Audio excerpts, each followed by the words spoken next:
So Heather, what we got on our plans for today? Dolly steamboat tour and Apache trail. That's my beautiful wife. Find another bush. Okay? Okay. What do we got here? That's scat. Actually looks like turtle. Tortoise, actually. Desert tortoise is what it looks like to me. I can't guarantee it. Could be javelina too. So we're going to walk through here. I'm going to stop right here. I'm going to pick on Julie and Allison because you're open-toed sandals. So this is a buckhorn, but you'll see how it spreads out, okay? We're going to see a hanging fruit in a moment. This is what the skeleton looks like from that cholla. Oh, wow. So we just want to stand in the middle of the trail, okay? I'll bet you about yeah. it. Yeah, I'm just going to pick on those open-toed sandals, okay? Here's the Palo Verde. So remember, this is a JoJo ball. It's a good way to look at this right here. This is a JoJo ball that had a good nut on it. That's very big for the animals and the Native Americans because a lot of oils in it. You see how the cacti's in here? People will always reach down and smell stuff because there's bird sage, there's Mojave sage, there's purple sage, there's creosote. That's creosote with the yellow flower right there. Smells nice, especially when the rain is. And people picking on you guys, tourists and snowbirds. This is just the way it is. That's right. And they're like, oh, honey, I want to smell this. And all of a sudden they reach in and they have a handful of cacti. Always look before you put your hand in somewhere. It could be a tarantula, it could be a snake, it could be cacti, it could be a bunny. If you're on the edge of a cliff and it's a bunny, it's still going to scare the snot out of you, probably right over the edge of the cliff. So always pay attention before you put your hands anywhere in the Arizona desert. I want to find a bunny. Yeah, don't do it all. Here's some bird things right here. Pretty though, huh? That's all lichen. That yellow and goldish green we're looking at is lichen. Here's your creosote. One of the oldest things on earth is the creosote. Kind of grows, it'll grow underground. The roots will grow underground. And some of these can all be from the same one. One of the oldest living things on earth. Oh, wow. Creosote. That looks like we got Arizona sister butterfly. Probably right there to your right, Christina. See that butterfly? Yeah. Darker, blacker. Was it black? Sounds like yellow. Yellow. That's a prickly pear. That's a prickly pear. And they'll grow a lot of places. So that's a prickly pear. They'll grow all over the world. This is a Mormon tea. This is like Sudafed. What is Sudafed? Decongestant. Yeah, but what's the other drug in it? Antihistamine. What? Antihistamine. Yeah, epinephrine. Oh, did it say it on there? Maybe I should read this, huh? But this is what the Mormon tea, because the pioneers, when they came through here, the Indians didn't get sick, and they said, what do you do? They go, we make a tea out of that. Natural Yeah, healing. it's called Mormon tea. This is jojoba. This is the Ocotillo. This is one of my favorite desert flowers. This is what you can make a live fence out of. See all the thorns on it? Yeah. And just plant a couple of these, and it grows to a nice fence.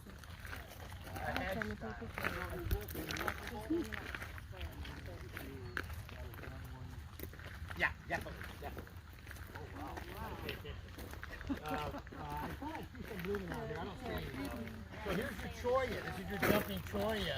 And you see how easy you can brush up against that? That's what we want to watch out for. I'll pay attention. And you see how you put this between that and yank it that way? That comb comes in handy. Somebody needs me to take pictures, just tell me, okay? Now you see the cholla here. You see how all the burrs are falling off it? Yeah. Think about this guy Jumping taking fall. cactus. And how many burrs. So see how easy that burr can get on you?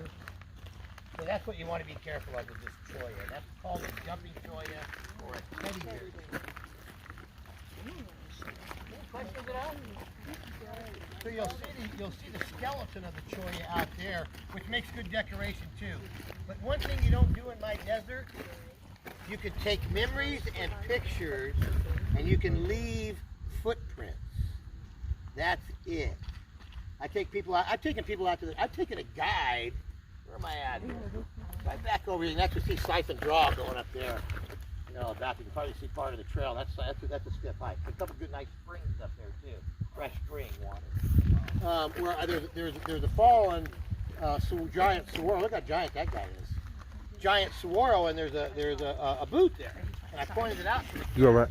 And to him, he put it in his backpack because I collect these. I make art out of them. I'm like, no, you don't go put it in my backpack. He goes, no, see, I make really cool stuff out of it. Until you put this in my backpack. Don't drop it. Be careful. I'm not going to get to show him. I got it. Put it in my pocket.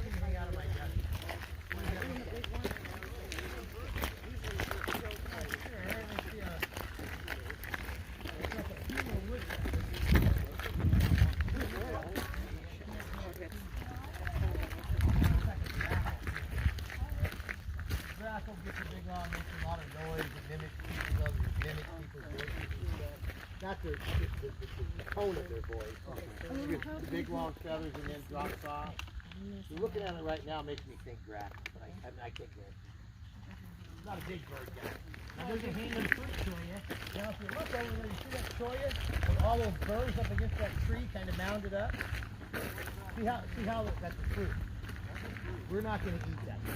Humans aren't going to eat that. Well, back in the day, they would steam those. Before they fruited out, they would take the flowers and steam the flowers and eat the actual petals. Oh, wow. But if you see that big pile of burr over there, makes me think there's a rat in it. We're using that as a defensive mechanism. I'm going to show you another, that's a rat in there,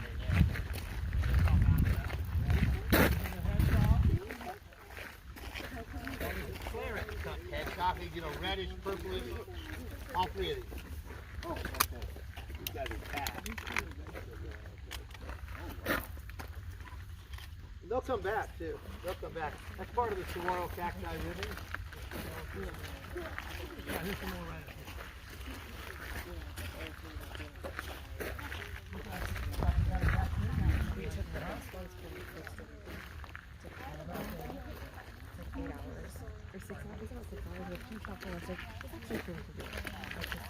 Oh, I like yeah, international. The giant saguaro, 1992. 2021, got 25 See you, years man. right now. 28 years, 29 years. And it's got an arm coming out on it. Where's Amy at? That's the one that's being measured? This is the one that's being measured, right? You'll never see it grows. There's never once where it grows 12 inches in these 30 years. So we're at about 30 years right there, wouldn't you say? And we've got an arm coming out. So that's a tough question, you know. No one really knows. When they started measuring it. Pardon me? It was 20 years old when they started measuring it.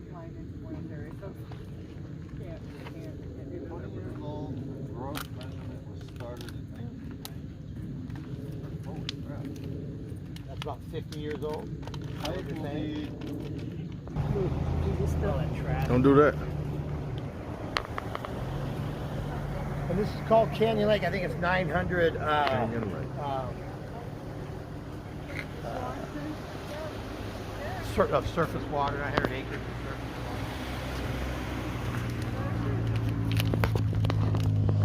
water. As I mentioned earlier, all of Central Arizona was formed by volcanic activity. This area is especially volatile from 27 to 38 million years ago. 3 supervolcanoes, so much welded tuff within their magma chambers beneath them that they became unstable, collapsing within themselves. That created Goldfield, Superstition, and Tortilla calderas. Combine the effects that wind, rain, and river has had on thousands of feet of welded tuff and solidified volcanic ash, and you are left with the wondrous rock formations and mountains surrounding us today. Okay, the gangplank is the big metal object on the front of the boat. I'm pointing with the gangplank up into the skyline. See where that turkey vulture's in flight up in front of us? Turkey vulture in flight, mark now, straight below it. See on that ledge? On that point up there, there's 2 objects up there that look like they don't belong. There are desert bighorn sheep. Up there in the skyline, straight out in front of us, there's that rock formation. There's that highest peak, and then it kind of, as you come to the right, it angles down, then it pops back up, and there's a little rounded peak, if you will. Right up there, there's 2 desert bighorn sheep standing up there. Now, both the males and the females of the desert bighorn sheep do have horns. They grow. I have a feeling there's a bunch more somewhere that we're just not seeing. Oftentimes, there'll be 2 up high like that, keeping an eye on the rest of the group. Deer. We'll keep our eyes open. If you spot them before I do, not myself or one of the crew know, I'll do my best to point them out. So hopefully, everyone has Yeah. So remember, there's 2 of them, so there's probably quite a few more. So just keep an eye out on it. One looks like a ram. Yeah, one looks definitely. Right. Pretty cool. What? Well, I've seen about 10 here quite a few times Right. in this vicinity. So there's two. Oh, you can really see them right now. The one in the whole broad face of it. Oh yeah, see, So keep an eye out. There'll be more than that. They hang out in a pavilion. They'll hang out at 10 or 20 of them. I think Captain Ron said he's seen like 40 of them. So it's been a good trip so far, huh? Not bad. Fabulous. Not bad. Got to see a bald eagle. That's like, That's what we should be doing. Skiing. that's what we should be doing. Hop overboard and then pull in the back end.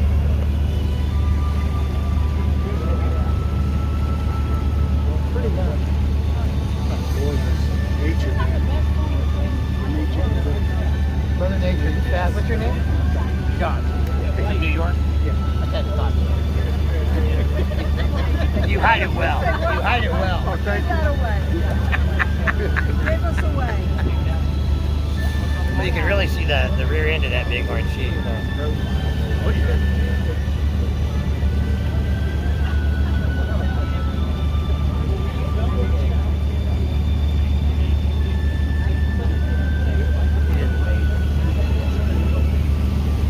Look where they're at. That's crazy.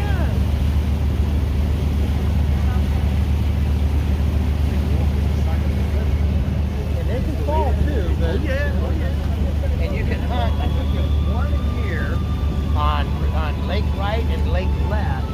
One person gets a permit a year on each side. Really? And if you don't get your game, that's just tough luck. But you get issued one permit a year, and you only get once in a lifetime. I don't hunt anymore, so I don't really have a problem with that.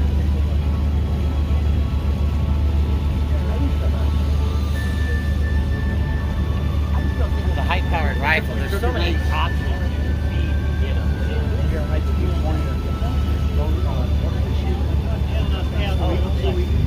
Are you really? Oh yeah. My 13-year-old granddaughter downed her first elk this year. She couldn't pull the trigger last year, and this year she didn't hesitate. And she dropped it. One shot.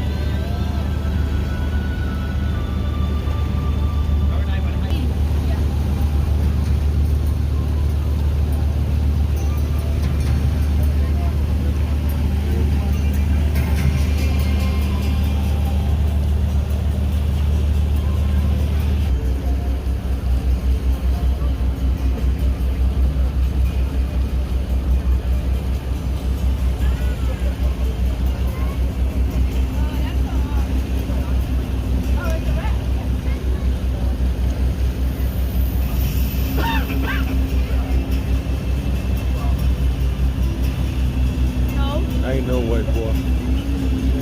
As you do look around today, you'll see a brownish black burn mark, just about even with the bow. Brownish black burn mark right on the surface of the rock, right at the water's edge. That brownish black burn mark, that is our starting point. From there, we're going to come left just about 10 feet and then up about 10 feet. 10 feet, the height of a basketball goal.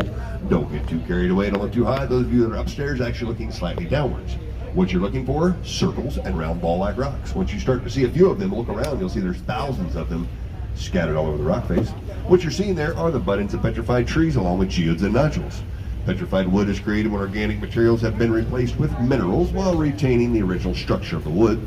Process occurs when wood becomes buried under sediment and preserved due to a lack of oxygen. Then water deposits minerals to plant cells. It takes hundreds if not thousands of years to occur. Manganese, iron, and copper in the mud give petrified wood a variety of colors. Petrified Forest National Park, located in northeastern Arizona. Geodes begin as bubbles in volcanic rock. Over time, the outer shell will harden, water-containing silica will form or become trapped on the inside walls of that hollow cavity. This precipitation can contain Oh, that was a nice breeze. You don't get too much of that in Arizona. They told me come to Arizona, it's right.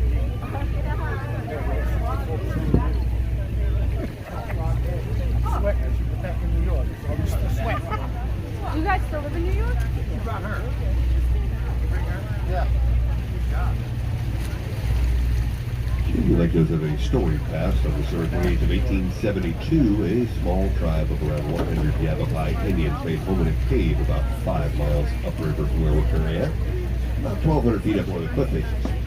Now, they were accused of pillaging and killing other friendly Indians and settlers in the area. The cavalry came in under the command of Colonel George Crook and led by Captain William Brown. That force, composed of 130 troopers or so, joined by about 30 Pima scouts, they engaged with some braves around a campfire that morning, and a battle broke out. As that battle continued throughout the morning, the cavalry repeatedly asked for their surrender. Yavapai refused, and the Battle of Skeleton Cave ensued. Some of Brown's men deliberately aiming for the roof of the cave, deflecting bullets and rock fragments into the defenders, while others were rolling rocks and boulders down from the cliffs above. Roughly 75 to 80 of the 100 Yavapai were killed, and their remains were left there until they were rediscovered in the mid-1920s, and then they were given a proper burial over on Fort McDowell Reservation. Fort McDowell Reservation for Indian game.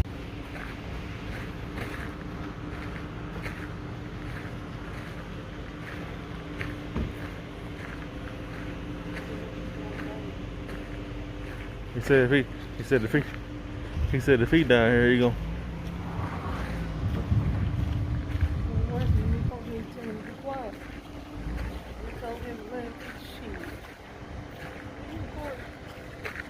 go ahead.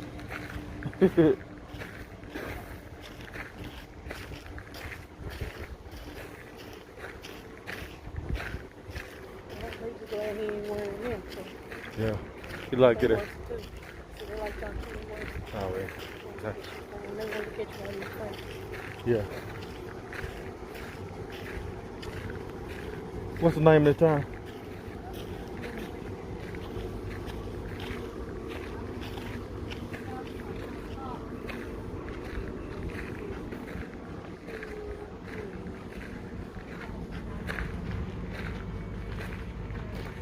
Let me know if you want to take some pictures somewhere. Hear me?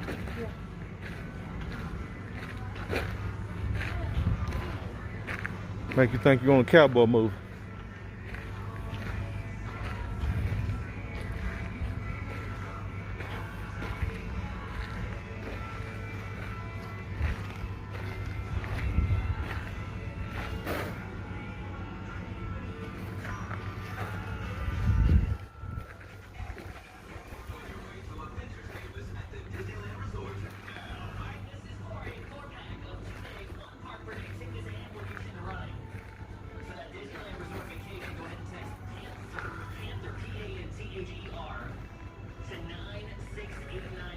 Standard message and data rates apply.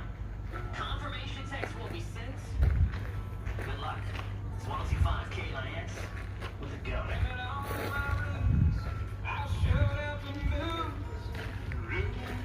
Sing it.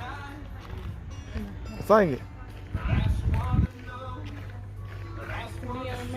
Huh? Neon Moon. Me go there.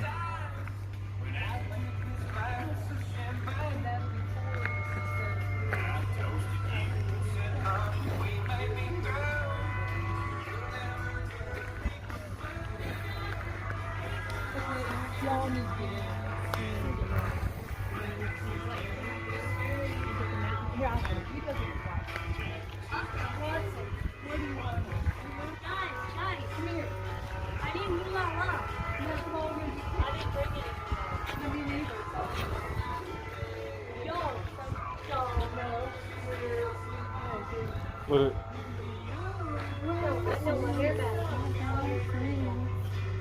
What is it? Oh hell.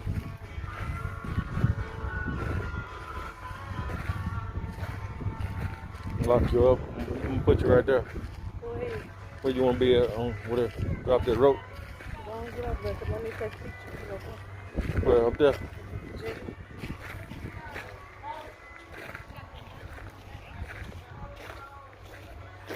Battery getting low.